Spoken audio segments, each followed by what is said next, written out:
హక్కునే కాదు, ప్రతి ఒక్క దివ్యాంగ సంఘాల లీడర్లు కానీ నాయకులను కానీ చిన్న స్థాయి నుంచి పెద్ద స్థాయికి కూడా అందరినీ హక్కును చేసుకుని ముందుకు తీసుకెళ్ళినటువంటి వ్యక్తి.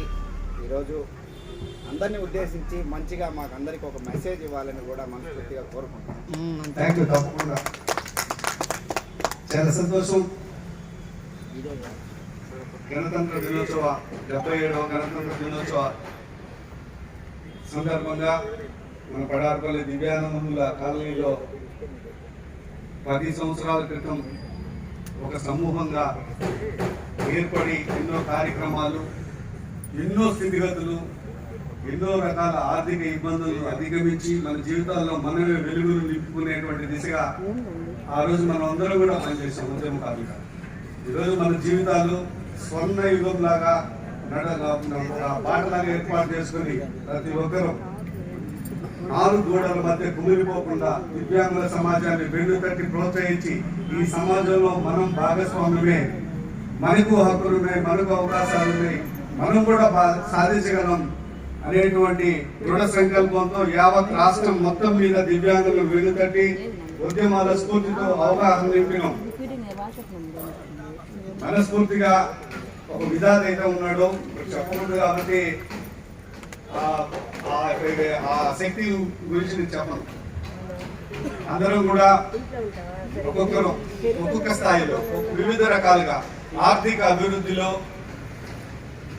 అవగాహనతో ఈ సమాజంలో భాగస్వామ్యమైనటువంటి దిశగా అందరం కూడా తన యొక్క జీవన శైలిని కొనసాగించేటువంటి పరిస్థితి రోజు చూస్తా ఉన్నాం. తల్లిదండ్రుల మీద ఆధారపడకుండా, సమాజం మీద ఆధారపడకుండా ఆత్మగౌరవంతో ఈరోజు తలెత్తుకొని సమాజంలో జీవిస్తున్నామంటే మనం వేసుకున్నటువంటి బంగారు బాట, దివ్యాంగులుగా ఆత్మస్థైర్యం, అనేక రకాల ఒడిదుడుకుల్లో అధిగమించి ముందుకు పోతాం. చాలా సంతోషం. 10 సంవత్సరాల తర్వాత ఈరోజు నా దివ్యాంగ ఉద్యమకారులందరూ కూడా తారతమ్యం లేకుండా, చిన్న పెద్ద లేకుండా అందరం కూడా ఒక తాటి మీదకి వచ్చి నెల్లూరు జిల్లాలో విచ్ఛిన్న అయిపోయినటువంటి సంఘాలందరినీ కూడా ఒక తాటి మీదకి తీసుకొచ్చి 10 ఏళ్ల తర్వాత మన జీవన శైలి ఎలా ఉంది, మార్పులు ఉన్నాయా, అలానే ఉన్నావా,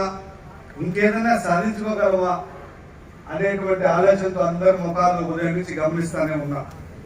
చాలా సంతోషంగా ఉన్నారు, హ్యాపీగా ఉన్నారు, ఆర్థికంగా బలపడుతున్నాం. ఈరోజు పెన్షన్ రూపంలో, జీతం రూపంలో పెన్షన్ మన ఇంటికి చేరుతా ఉంది. ఆర్థిక భరోసాతో ఈ అందరి భుజస్కంధాలపై అందరూ రాష్ట్ర వ్యాప్తంగా ఉండేటువంటి దివ్యాంగులందరూ కూడా మన యొక్క వాణిని ప్రభుత్వాల దృష్టికి తీసుకెళ్లి తల మెడలు ఉంచి పెన్షన్ సాధించుకున్నటువంటి విషయం మనందరికీ తెలిసిందే. భవిష్యత్తులో కూడా మరింత ఆర్థిక పురోగతికి మెట్లేస్తామని చెప్పేసి సందర్భంగా తెలియజేసుకుంటా ఉన్నాను.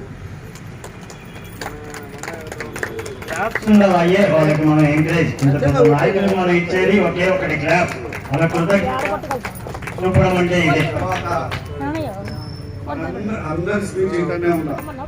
మాట చెప్తున్నా, ఇప్పుడు దాకా మనం సాధించింది ఒకటే, మన బతుకు తీరు కోసం సండే మార్కెట్ లాగా ఒక మార్కెట్ ఏర్పాటు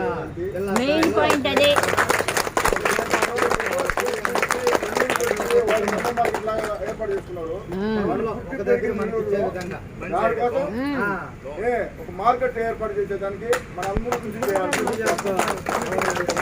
మంచి ఆలోచన. దీన్ని వేగంగా ఏదో రమేష్ చెప్పాడు, 10 మంది విన్నాం, చప్పులు కొట్టినాం, పోయేది కాకుండా అదే చెప్పబోతున్నా. ముందుగా రమేష్ చెప్పేసాడు.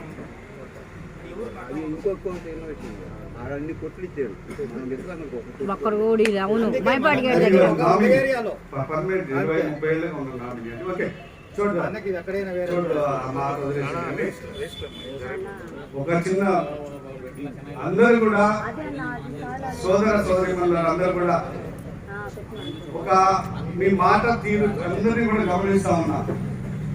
అందరు కూడా దివ్యాంగుల సమాజానికి ఏదో చేయాలనేటువంటి తపన అయితే ఖచ్చితంగా ఉంది. కానీ దానిని ఒక తాటి మీదకి తీసుకొచ్చేదానికి రకరకాల ఆలోచనలు, దిశానిర్దేశం లేక రకరకాల ఆలోచనలతో రకరకాల వ్యవహార శైలిలో ముందుకు పోతా ఉన్నారు. గతంలో ఉన్నటువంటి సంఘాలు, ప్రస్తుతం ఉండేటువంటి సంఘాలు అందరూ కూడా దివ్యాంగుల సమాజం అందరూ కూడా రెక్కలు వచ్చేసాయి. అందరికి కూడా అన్నీ తెలుసు.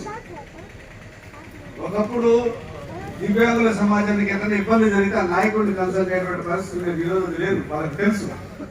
దానివల్ల నేను ఈ క్రమంగా ఊహించింది ఏంటంటే దీన్ని ఇట్లనే వదిలేయకుండా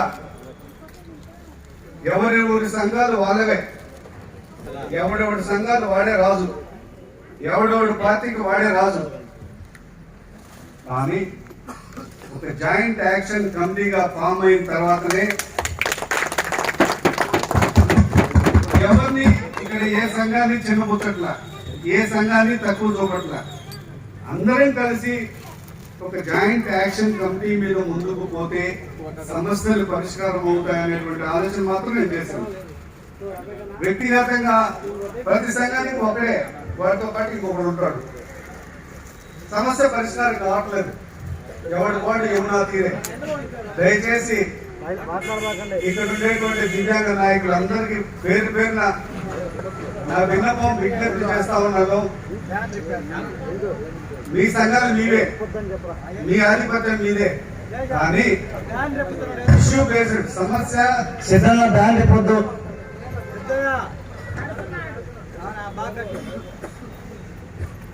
సమస్యని నిలదీసే స్థాయికి ఒక్కొక్కడికి ఒక్కొక్క రకమైన ఇబ్బందులు ఎదుర్కొంటాం, రావట్లే. అందుకని అందరినీ పిలిచి మనం మీటింగ్ పెట్టి ఒక జేఏసీగా ఫామ్ చేసి మనం సమస్యలు ఇంప్లిమెంట్ చేసుకునేటువంటి దిశగా ముందుకు తీసుకుపోతారని చెప్పేసి ఆశిస్తున్నాను. ఆ విధంగా ఒక మంచి కమిటీ వేసుకుని ఆ జేఏసీ ద్వారా ముందుకు పోతాం. పార్టీలే, సంఘాలే, మీవే, దాంట్లో ఎటువంటి ఢోకా లేదు. జేఏసీ ద్వారా ముందుకు పోవాలనేటువంటిది నా ఆలోచన. ప్లాట్ఫామ్ లేక ఇబ్బంది పడతా ఉన్నాము, అందరూ ఆవేదన చూస్తూ ఉన్నారు. కానీ వాళ్ళ సంఘాలు వాళ్ళే, కానీ దిశానిర్దేశం లేదు. అర్థం చేసుకుని దయచేసిన తర్వాత అన్నా ఈ 5 సంఘాలని ఒకే జేఏసీ అనే పిడికిద్దామని మనం అనుకుంటున్నాం. దానికి చాలా సంతోషం ఒక మాట మీదకి వచ్చినందుకు. అలాగే భాస్కర్ అన్న సుపరిచితుడు, దివ్యాంగుల సమాజానికి ఆశా జ్యోతి, దివ్యాంగుల సమాజానికి సహాయం చేస్తూ ముందుకు పోతున్నటువంటి భాస్కర్ అన్నని నెల్లూరు జిల్లా దివ్యాంగుల ఆత్మీయ సమ్మేళనానికి విచ్చేసినందుకు దివ్యాంగుల తరఫున హృదయపూర్వక అభినందనలు తెలియజేస్తూ గణతంత్ర దినోత్సవ శుభాకాంక్షలు తెలియజేసుకుంటూ, ఇందులో మరొకసారి చెప్తున్నాను, మనందరిలో కల్లా మనందరం ఎంతో కొంత కష్టపడి మన సమాజానికి మేలు చేసిన వాళ్ళమే. ఇందులో ఎవడు ఎక్కువ లేడు, ఎవడు తక్కువ లేడు. అందులో వయసు రీత్యా వెంకట్రావు అన్నది, గూడు వెంకటరమణని ప్రత్యేకంగా అభినందించాల్సినటువంటి సందర్భం ఇదే. వయసుని చూసి మనం గౌరవించాలి. ఈరోజు వైకల్యంతో ఆ వైకల్యం సహకరించకపోయినా ఈరోజు మనం ముందుకు పోతా ఉన్నాం. అందులో మరింతగా జటిలంగా ఉండేటువంటి వీళ్ళిద్దరూ వయసు రీత్యా కూడా అధిగమించి మనతో పనిచేస్తున్నందుకు మరొకసారి హృదయపూర్వకంగా అభినందనలు తెలియజేసుకుంటూ, వాళ్ళిద్దరిని భాస్కర్ అన్నతో ముఖ్య పాత్ర పోషించి కేక్ కట్ చేసి శుభాకాంక్షలు తెలియజేయవలసిందిగా కోరుతా ఉన్నాను. అందరం ప్రముఖంగా వీళ్ళిద్దరిని ప్రయత్నిద్దాము, అందరం కలిసి కేక్ కట్ చేస్తాం. రాగలిగిన వాళ్ళు ఇక్కడికి రండి, రాలేనటువంటి వ్యక్తులు హ్యాపీ హాయ్ అనండి. చాలు. రాగలిగిన వాళ్ళు ఇక్కడ రండి. రమేష్ గారు అన్న రెండు సందర్భాలు 2 వార్తలు చెప్పాడు. వికలాంగులుగా మనం ఏదైనా ఫంక్షన్ చేస్తున్నావు, నాకు కూడా ఇప్పుడు చెప్పింది అనిపించింది. ఎన్నో చేస్తుంటారు, ఆ బర్త్డేకే 1000 వస్తాడు. నాకు తెలిసి నేను మనస్ఫూర్తి ఒప్పుకుంటున్నా, ఇంతవరకు ఒక దివ్యాంగుని పెంచింది లేదు. నిజం అది, అంటే నాకు తెలియక బాగా వస్తాడు. ఈసారి నుంచి నా ప్రతి ఫంక్షన్ లో మీరు ఉంటారు, 2 మాటలే దాంట్లో నా మీరు వచ్చి బాబు. అలాగే ఇంకోటి ఏంటంటే అన్న చెప్పారు, ఒకటి మార్కెట్ లాగా ఒక మెమోరం ఇవ్వాలంటే నెల్లూరు జిల్లాలో డిప్యూటీ కలెక్టర్ గా పనిచేసి ఇప్పుడు పవన్ కళ్యాణ్ దగ్గర పిఏ ఉన్నాడు, జిఆర్ మధుసూదన్ గారు, నా సొంత సోదరులాగా ఉంటారు. ఒకసారి మీ అందరూ వెళ్తారంటే అవకాశం కల్పిస్తారు. మీరు డిప్యూటీ సీఎం గారిని కలిసి మీరు మెమోరం ఇవ్వండి. ఆ రోజు నేను తగ్గిస్తాను. మిగతాది గవర్నమెంట్ దిశానిర్దేశం. ఓకేనా? Thank you so much.